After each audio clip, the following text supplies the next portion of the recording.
Sa gitna ng tahimik na bayan ng Cabuyao, Laguna, nakatayo ang isang dambuhalang istruktura, isang natutulog na higante, ang Twin Mansion.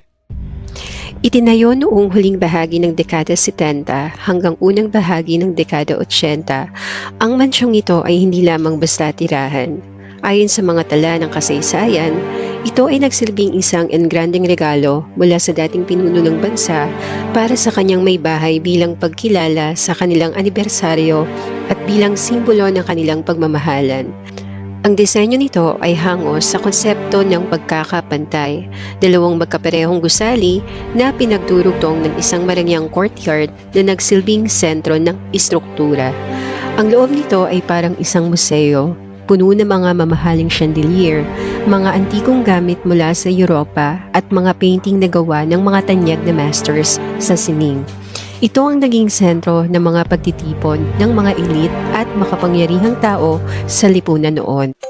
Ngunit ang ningning na regalong ito ay mabilis na naglaho. Noong 1986, matapos ang makasaysayang pag-aalsa sa bansa, ang pamilya ay napilitang lumikas. Ang Twin Mansion na dati ay puno ng musika at tawanan ay biglang naiwang bakante. Sa loob ng maraming dekada, ang lupaing ito ay naging saksi sa unti-unting pagkabulok ng mga pader at ang pagsakop ng mga ligaw na damo sa mga pasilyo nito. Ang simbolo ng pag-ibig at kapangyarihan ay naging isang madilim na monumento ng nakaraan. Sinasabing ang bawat pader ay may tenga at ang bawat lumang gusali ay may memorya. Ngayong gabi, tatahakin natin ang mga pasilyo ng tanyag na Twin Mansion. Hindi lang itong simpleng pagbisita sa isang abandonadong arkitektura.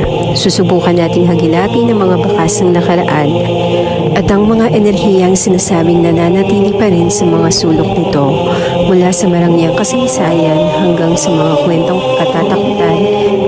Ito ang ating paghahanap sa katotohanan.